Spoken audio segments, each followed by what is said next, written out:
I was furious. When I found out that all husbands were invited to my cheating wife's company party except me, I was certain she was cheating on me, and I prepared a magnificent plan for my ruthless revenge and her public humiliation. There's a certain kind of silence that screams louder than any words. I didn't hear it when I first kissed my wife goodbye that morning, or when she mentioned casually, "We've got a company event this weekend." And I thought nothing of it until I saw the social media post. There it was, a group photo of smiling couples, wine glasses raised, name tags shining under ambient light. The caption read, "Incredible night with the amazing team and their spouses. #workfamily, #company retreat." Every spouse was there except me, and I wasn't just left out. I was never even told. I stared at the screen, zooming in. There was my wife, Rachel, in a tight maroon dress I'd never seen before. She was standing next to her boss, Daniel. Too close, her hand resting lightly on his chest. They looked comfortable, familiar. My heart sank, but my mind sharpened. This wasn't just a party. It was a cover. And that was when I knew something was going on, and Rachel didn't expect me to find out. That evening, I waited.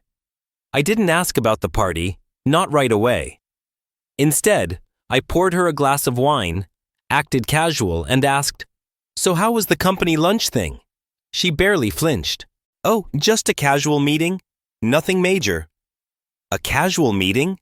Then why was there a full-blown event with spouses, catered food, and music? She was lying, and lying with practiced ease. Something in me snapped right there, but I didn't show it. Instead, I smiled, nodded, and planned. If she thought she could deceive me this easily, she had no idea who she was messing with. Over the next few days, I became two people to her. The supportive, oblivious husband who never asked too many questions. In secret, a man on a mission. I checked phone bills. I quietly cloned her WhatsApp chats using a backup on our shared cloud. I found receipts, hotel stays billed to a work card she supposedly never used. I even overheard a call one night when she whispered in the bathroom, "Can't wait to see you again, babe. Last weekend was perfect." Babe. It wasn't me. It was Daniel. And that was the moment I decided I wasn't just going to catch them. I was going to humiliate them publicly, on her own stage, where she thought she was invincible. There was another event coming up, a bigger one, a company-wide quarterly celebration. Formal, glitzy, important. And just like before, Rachel didn't invite me. But this time, I was already prepared. I had a hidden camera ready. I knew the venue, the guest list, the timeline. I had a plan so ruthless, so clean, that it would leave Rachel's reputation in shambles. All I needed was one more lie from her to finish what she started. And right on cue, the night before the event, she kissed me on the cheek and said, "Work's got me tied up tomorrow. Probably another late one, babe. Don't wait up." Oh, I wouldn't wait. I'd be watching, front row. And when the truth hit her in front of everyone she knew, she'd wish she never lied. They say revenge is a dish best served cold. I served mine chilled, plated with precision, and set for an audience. Rachel had no clue that I already knew everything. The lies, the secrecy. She thought I was still the clueless husband at home, patting her on the back for working so hard. What she didn't know, I was already inside the ballroom and the show was about to begin. I wasn't officially invited, of course. Rachel had made sure of that. But I had something better than an invite. I had a connection. My college roommate Dylan happened to work in the company's HR department. We'd kept in touch casually over the years, and when I asked him to get me in, he didn't hesitate. He didn't know the full story, just that I wanted to surprise Rachel. He even chuckled and said, "Man, she always acts so formal at these events. A surprise from you will totally break the ice." Oh, it would break something all right.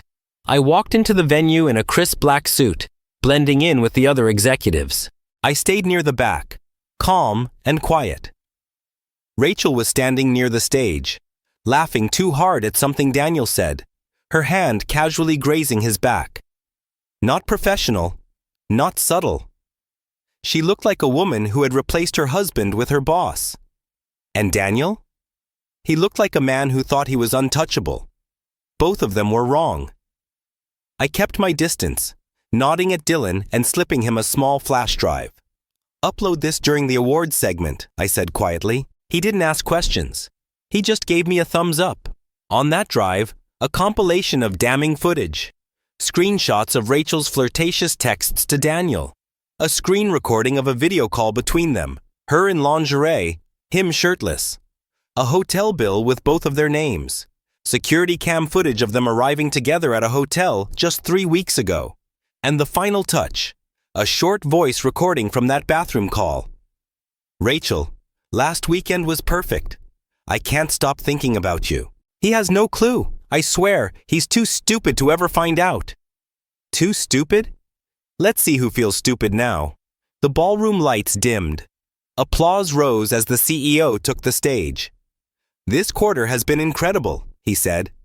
"But no one has gone above and beyond quite like our very own Rachel." Cheers. Rachel beamed as she walked up to the stage in her emerald green dress, confidence radiating off her like heat. And here's a little highlight reel of her achievements this quarter. The screen behind her lit up. The room silenced. And instead of a professional highlight reel, the first text thread appeared. Laughter turned to confusion. Whispers rose, then gasps, then outright shouting. The hotel footage. The call. Her voice saying the words she would never be able to deny. Rachel spun around, eyes wide in horror. "No, no, this isn't real. This is fake." But it was too late. Her co-workers stared. Phones were already out, recording. Daniel's face went white. The CEO looked like he was about to have a stroke. Rachel stood frozen on stage, a deer in headlights. And then I stepped into the light. I didn't say a word. I just looked at her. Calm, collected, dead in the eyes. And then I turned and walked out, leaving behind a room full of chaos. By the time I got back to my car, my phone was buzzing. Calls from Rachel? Ignored. Messages from unknown numbers? Ignored.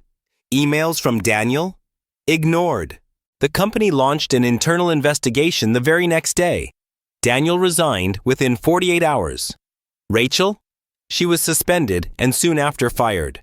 Her reputation gone. Her career in shambles. But I wasn't done. Not yet. Because Rachel's public humiliation was only half the revenge. The real storm was still coming. Public humiliation was just the opening act. What came next? The dismantling of Rachel's entire world, quiet, clinical, and devastating. Because while everyone at her company now knew she was a cheater, she still thought she had something left to hold on to. The house, the finances, our marriage. She was dead wrong. The day after the company fired her, Rachel showed up at our front door, not with an apology, but with excuses. She was disheveled, mascara streaked, and looked like she hadn't slept all night. "I need to explain," she said, her voice shaky. "It wasn't what it looked like." I didn't say a word. I just opened the door wider so she could walk in. The place was spotless, exactly how I had left it when I moved out 2 days ago. That's right.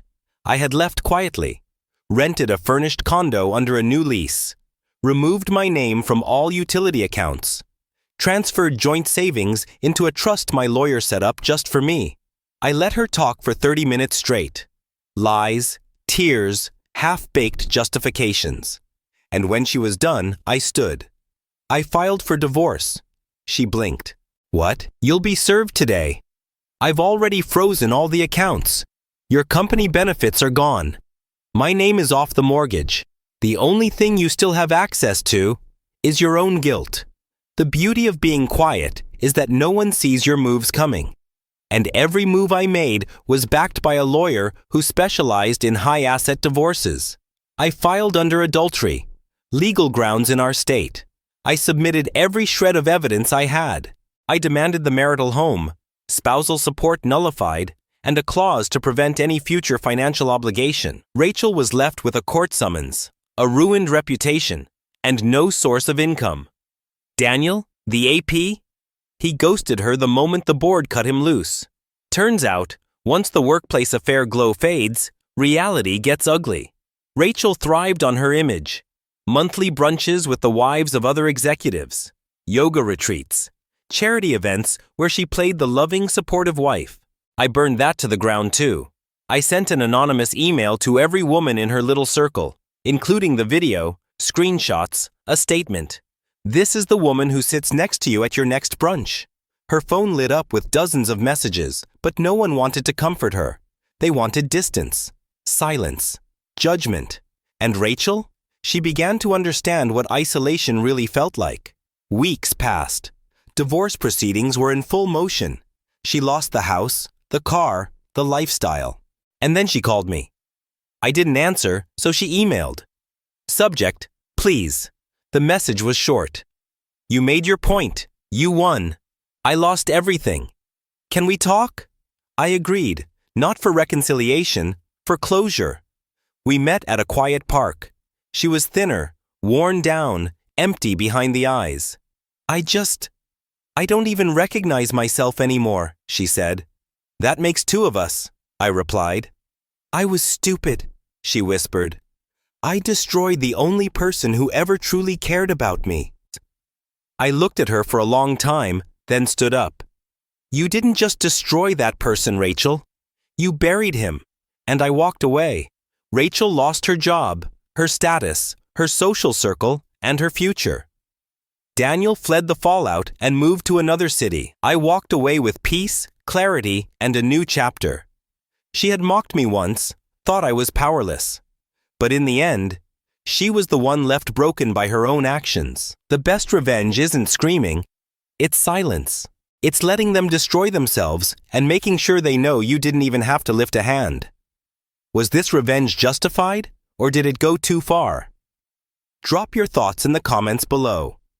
We want to hear your take, and if you love jaw-dropping pro-revenge stories, make sure to hit that subscribe button and smash the like for more thrilling tales you won't want to miss. Every like, share, and subscription means the world to us. It helps us keep bringing you the stories you crave. Your support truly makes a difference. Thank you so much for being part of our community.